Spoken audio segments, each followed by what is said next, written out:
नमस्कार दोस्तों, नमः शिवाय जीवन ज्योति चैनल में आप सभी का हार्दिक स्वागत करती हूँ। दोस्तों, आज बात करूंगी छठ पूजा के विषय में। छठ पूजा जो मुख्य पर्व है अर्थात तीसरे दिन की बात करूंगी, जिसमें कि षष्ठी माता का व्रत रखा जाता है। पूरे 24 घंटे निर्जला व्रत रखा जाता है और जिस दिन शाम के समय अस्ताचलगामी सूर्यदेव जी को अर्घ्य दिया जाता है, उसका क्या नियम है, मुख्य व्रत का क्या नियम है। वैसे पूरी वीडियो आ चुकी है नहाए खाए की, खरना की विधि, खरना की पूजा की वीडियो, साथ ही कौन सा व्रत किस दिन रखना है अर्थात नहाए खाए कब है, खरना कब है, मुख्य व्रत कब है और पारण कब है, ये सारी वीडियो चैनल पे आ चुकी है। आप लोग संपूर्ण जानकारी के लिए चेकआउट कर सकते हैं। आज मैं बात करूंगी कि बहनें मुख्य पूजा के दिन किन किन बातों की सावधानियां रखें, किस प्रकार से तैयारी करें और किस प्रकार से सूर्यदेव जी को अर्घ्य दें और अपने व्रत को पूरा करें। क्या क्या नियम है वो सारी आप लोग जानेंगे। नियम, कुछ नियम अलग अलग भी हो सकते हैं क्योंकि सबके घर की अपनी अलग अलग परंपराएं होती हैं, तो अपनी उस परंपरा को आप लोग जरूर ध्यान में रखिएगा। लेकिन जो मुख्य नियम है वो मैं सब कुछ आप लोगों को बता रही हूँ। अब खरना से आगे की क्या विधि है, खरना तक की जो वीडियो है, पूरी विधि है, पूजा है, मैं बता चुकी हूँ। आइए सबसे पहले जान लेते हैं कि किस दिन कौन सा व्रत रखना है अर्थात ये चारों दिन का जो महापर्व है ये किस किस दिन है। 17 नवंबर दिन होगा शुक्रवार का, इस दिन होगा नहाए खाए। 18 नवंबर दिन शनिवार को खरना पूजा होगी और 19 नवंबर दिन रविवार को आप लोगों का मुख्य व्रत होगा, छठी मैया का जो व्रत होता है वो होगा और 20 नवंबर को सोमवार के दिन आप लोग पारण करेंगे। तो आइए आज 19 नवंबर की बात करते हैं। देखिए, खरना में आप सभी लोगों ने जाना और जानते भी होंगे कि खरना में मीठा भोजन करके छठी माई को भोग लगाकर खरना की विधि विधान से पूजा करके आप लोग व्रत की शुरुआत करते हैं, जिसमें गुड़ की खीर और घी लगाकर रोटी और कुछ फल होते हैं जो मुख्य रूप से भोग लगाया जाता है। खरना के दिन नमक खाने का विधान बिल्कुल नहीं होता है। माताएं बहनें इसी दिन से यही रात्रि का भोजन करके अपने व्रत की शुरुआत कर देती हैं। अब बात आती है कि क्या सुबह के समय, भोर के समय माताएं बहनें पानी, जूस, चाय इत्यादि ले सकती हैं या नहीं।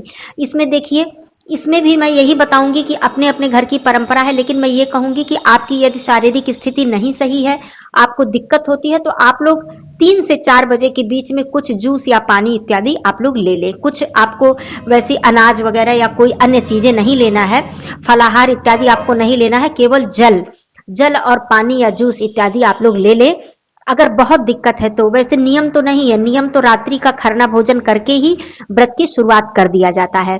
जैसे हम लोग सरगी इत्यादि खाते हैं, ऐसा कुछ नियम छठ पूजा में नहीं होता है। लेकिन शारीरिक स्थिति भी देखना, यदि आपको दिक्कत हो गई तो आप पूजा का पूरा नियम कैसे कर पाएंगी। तो ये मैं अपनी तरफ से बता रही हूँ कि यदि दिक्कत है तो आप लोग जरूर ले लीजिएगा, लेकिन बिल्कुल भोर में सुबह ना होने पाए। अब बात आती है कि आप लोग सुबह नहा धोकर अच्छी तरह से घर की साफ सफाई करके अब इसी दिन, जिस दिन आपको मुख्य रूप से सूर्यदेव जी को संध्या के समय अर्घ्य देना है, इसी दिन आपको छठी माता का प्रसाद तैयार करना है। प्रसाद में ठेकुआ बनता है जो मुख्य रूप से प्रसाद होता है छठ पूजा का, लेकिन कहीं कहीं पूड़ी भी बनाई जाती है, गुलगुला भी बनाया जाता है।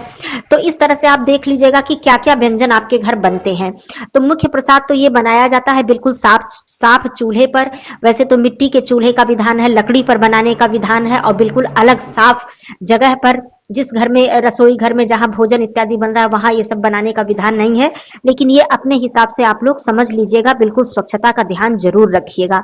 मैं यही कहूंगी, नियम का ध्यान जरूर रखिएगा। उसके बाद आप लोग प्रसाद बनाना शुरू कीजिएगा बिल्कुल साफ सफाई से। वहां कोई भी ऐसा कोई अन्य उसको न छूने पाए। व्रती महिलाएं ही इस प्रसाद को बनाती हैं और बहन बेटियों को भी बुला लिया जाता है अपने सहायता के लिए छठ पूजा में। तो इस तरह से आपका जैसा होगा वैसा आप लोग ये कर लीजिएगा और आप लोग ठेकुआ, गुलगुला, पूड़ी इत्यादि बना लीजिएगा। अब बात आती है कि संध्या के समय जब सूर्यास्त का समय होता है वो सबसे मुख्य समय होता है। तो आप लोग जान लीजिए कि 19 नवंबर को जो सूर्यास्त का समय हो 5:26 पर, इसको आप लोग जरूर ध्यान दीजिएगा। इससे पहले लगभग 1-1.5 घंटा पहले ही आप लोगों को घाट पर पहुंच जाना होता है, क्योंकि वहां पर जाकर बहुत सारी तैयारियां करनी होती हैं, बेदी इत्यादि बनाना होता है। तो आप लोग पहले ही पहुंच जाइएगा।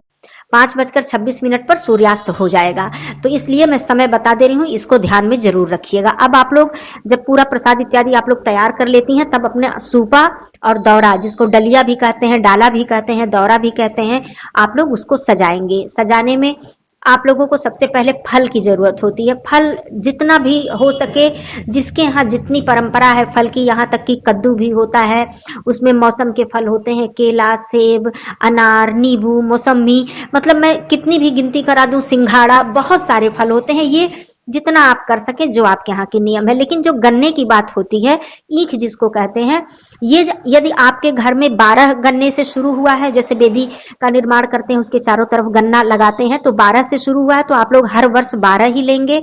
6 से शुरू हुआ है तो आप लोग 6 गन्ना ही लेकर जाएंगे। ये विधि होती है, नियम होता है। फल में तो कम ज्यादा हो सकता है, जो भी आप लें, जैसा भी आप करें।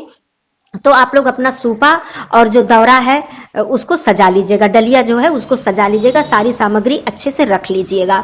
सूपा जो है उसको खड़े होकर सूर्यदेव जी को अर्घ दिया जाता है, पूजन किया जाता है, और जो दौरा में सामान होता है उस पे वो छठी माता की जो बेदी बनाई जाती है उस पर पूजन किया जाता है। वो सारे प्रसाद छठी मैया की बेदी पर चढ़ाए जाते हैं। और जो गन्ना है वो चारों तरफ से बेदी मिट्टी का बनाकर और गन्ना चारों तरफ से लगा दिया जाता है, खड़ा कर दिया जाता है, और ऊपर से उस गन्ने को बांध दिया जाता है नई साड़ी से या नए वस्त्र से। यदि साड़ी है तो साड़ी से बांधिए, नहीं तो कोई नया वस्त्र, पुराने वस्त्र से उसको नहीं बांधा जाता है। तो इस तरह से सारी तैयारी करके अच्छे से श्रृंगार करके सिंघोरा का जो सिंदूर है वो आप लोग घर से ही लगा लीजिएगा, और नया सिंदूर पैकेट का या डिब्बी का नया बिल्कुल साफ सिंदूर आप लोग वहां पर छठी माई की पूजा के लिए, बेदी की पूजा के लिए लेकर जाइएगा घाट पर। तो आप लोग दौरा और सूपा में सारी सामग्री, फल, सिंदूर, मिठाई और जो आपने प्रसाद बनाया है वो प्रसाद, सब कुछ एक किसी अच्छे साफ वस्त्र से, नए वस्त्र से ढक कर लेकर, पति लोग हैं तो जाते हैं, जेंट्स घर के जाते हैं, बेटे हैं, भाई हैं, पति हैं, जो भी हैं वो लोग लेकर साथ में जाते हैं, क्योंकि बहुत सारा सामान होता है तो अकेले महिलाएं लेकर नहीं जाती हैं। साथ में आप जल का लोटा लेकर जाएंगी अर्घ देने के लिए, और एक दीपक, शाम को जो दीपक जलाया जाता है ये दीपक अखंड दीपक होता है, जलते हुए ही दीपक जाता है, वहां पर जलता ही रहता है, फिर जलते हुए दीपक आता है, रात भर जलता है, फिर सुबह वही दीपक लेकर सूर्योदय के समय अर्घ देने के लिए पारण के दिन अर्थात अगले दिन जाया जाता है। ये नियम होता है, और आपके यहाँ कैसा नियम है, क्या है, उसको भी आप लोग जरूर जान लीजिएगा। तो ऐसा करके आप लोग संध्या के समय बहुत ही जल्दी आप लोग घाट पर पहुंच जाइएगा, जिससे अच्छे से आप लोग वहां पर तैयारी कर ले। वहां पर जाकर बेदी का निर्माण करेंगी।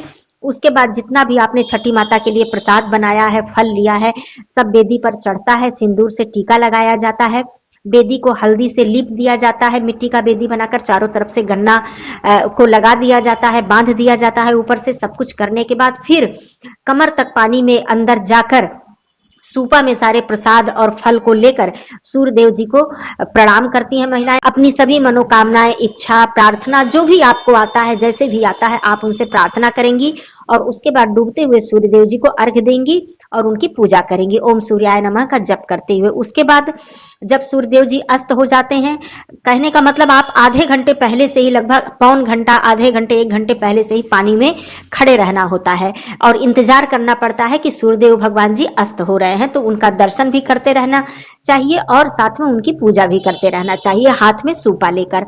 उसके बाद ये कार्यक्रम होने के बाद फिर बेदी की पूजा पहले ही कर ली जाती है, फिर बेदी को प्रणाम किया जाता है, छठी माई को प्रणाम किया जाता है, वहां का जो प्रसाद इत्यादि है चढ़ा हुआ उसको लेकर आया जाता है। फिर जलता हुआ ही दीपक और नंगे पैर आपको जाना होता है, इस बात का भी आप लोग ध्यान रखिएगा।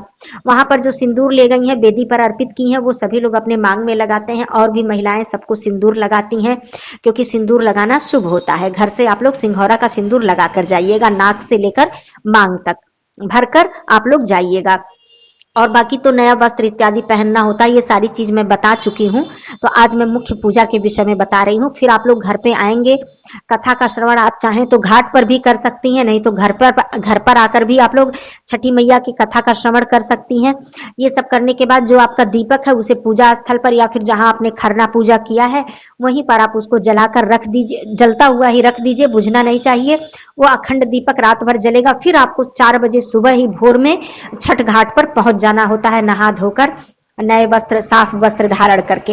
अब मैं सुबह की बात करती हूँ, 20 तारीख दिन सोमवार को, जिस दिन आपका पारण होगा। पारण के अलग अलग नियम है, क्या खाकर पारण किया जाए, किसके घर का क्या नियम है, ये थोड़ा सा हो सकता है अलग अलग हो।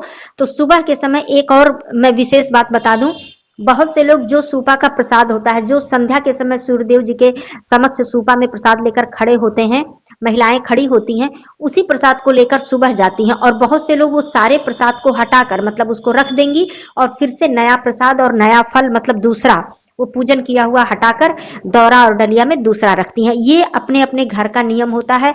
आपके यहाँ वही दोबारा पूजा किया जाता है या फिर नया रखा जाता है, इसको आप लोग देख लीजिएगा। फिर से आप डलिया और सूपा लेकर जाएंगी और वही जलता हुआ दीपक और दूध से सुबह के समय दूध से अर्घ्य दिया जाता है, या फिर पानी में आप दूध डाल लीजिए या फिर ज्यादा दूध है तो दूध ले लीजिए और उसमें कुछ मीठा डालकर पुष्प डालकर जैसे सूर्यदेव जी को अर्घ्य दिया जाता है उस तरह से आपके साथ आपके पति हो या आपके बेटे हो या भाई हो कोई भी हो, और फिर आप उस सूपा का सारा प्रसाद लेकर खड़े होंगे जल में और आप परिक्रमा करेंगी। और इस तरह से जो साथ में जो लोग जाते हैं वो जल से एक एक बार जल गिराते हैं अर्थात अर्घ्य देते हैं, फिर आप परिक्रमा करेंगी। फिर इस तरह से 5 या 7 सूर्यदेव जी की परिक्रमा की जाती है। उसके बाद सूपा कोई पकड़ लेता है साथ में जो आपके हैं, फिर आप सूर्यदेव जी को अर्घ्य देती हैं, वहां पर खड़े होकर प्रार्थना करती हैं, विनती करती हैं उनसे अपनी किसी भी गलती को, जो भी हमसे छठ पूजा में हमारी तैयारी में हमसे कोई भी त्रुटि गलती हो गई है, छठी मैया वो क्षमा करें और भगवान सूर्यदेव जी क्षमा करें। ये सारी विनती प्रार्थना अपने हिसाब से अपनी श्रद्धा सभी लोग अपने अपने तरीके से विनती प्रार्थना करते हैं। उसके बाद सूर्योदय का समय क्या है, अब इस दिन 20 तारीख की जो मैं बात कर रही हूँ वो मैं सूर्योदय का समय बता दे रही हूँ क्योंकि इस समय सूर्योदय का जो समय है ये मुख्य रूप से महत्व रखता है। तो 20 तारीख को 20 नवंबर को सूर्योदय का समय होगा 6:47।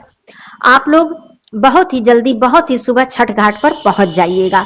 6:47 पर सूर्योदय होगा, उससे बहुत देर पहले ही आप लोग पानी में खड़े होकर सूर्यदेव जी के उगने का इंतजार कीजिएगा, ऐसा नियम होता है। उसके बाद वेदी पर किसी किसी के घर क्या प्रसाद चढ़ता है, अलग अलग नियम है। किसी के घर मटर भिगाकर मटर को भिगा दिया जाता है रात में, कच्चा मटर जो सफेद वाला होता है वही वेदी पर चढ़ाया जाता है और वेदी का जो प्रसाद है उसको लेकर आया जाता है और वही मटर जो है उसे घर में बनाकर अर्थात उसे बिना लहसुन प्याज का छौंक दिया जाता है और उसी वेदी के मटर को खाकर और काले चाय को पीकर पारण किया जाता है।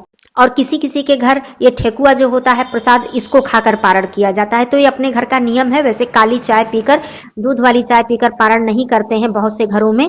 तो आप लोग इस तरह से देख लीजिएगा कि आपके घर क्या खाकर पारण किया जाता है। वैसे वेदी पर चढ़ा हुआ छठी माई को जो प्रसाद अर्पित किया हुआ होता है उसी को खाकर पारण करने का नियम है। अब वेदी पर आपके जो भी प्रसाद मुख्य रूप से चढ़ता हो वो आप लोग देख लीजिएगा अपने हिसाब से। तो कहीं कहीं मटर, कहीं चना, कहीं ठेकुआ ये चढ़ाया जाता है और उसी को लेकर आने के बाद उसी को खाकर और चाय पीकर, काली चाय पीकर पारण किया जाता है। फिर बाद में आपके जो मुख्य जो सारे प्रसाद हैं, फल हैं, ये सारे आप लोग खा सकती हैं। फिर जो भोजन बनेगा वो बिना लहसुन प्याज का बिल्कुल सात्विक भोजन बनेगा।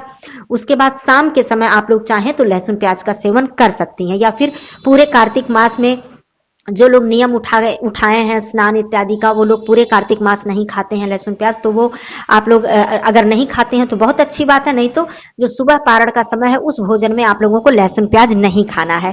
तो इस तरह से आप 19 तारीख और 20 तारीख का जो नियम था संध्या अर्घ्य और सुबह अर्घ्य का, ये नियम आप लोगों ने जाना। दीपक के बारे में विशेष ध्यान रखिएगा, दीपक आप लोगों का न बुझे, इतना ध्यान आप लोगों को रखना है। यदि मान लीजिए बुझ जाता है, किसी भी कारण से हवा चलती है, दूर जाना होता है, तो बिल्कुल घबराइएगा मत, बिल्कुल चिंता मत करिएगा, फिर से प्रज्वलित कर लीजिएगा दीपक। लेकिन प्रयास कीजिएगा कि किसी चीज से अच्छे से घेर कर उसे आप लोग ले जाइएगा। वेदी के पास जलाकर रख देना होता है, जलता हुआ ही रख देना होता है। तो ये सारे नियम थे छठ पूजा के।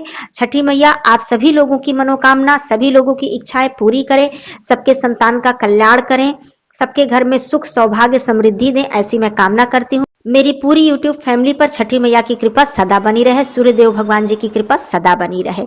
फिर मिलती हूँ अगले वीडियो में, तब तक के लिए धन्यवाद। नमः शिवाय, हर हर महादेव।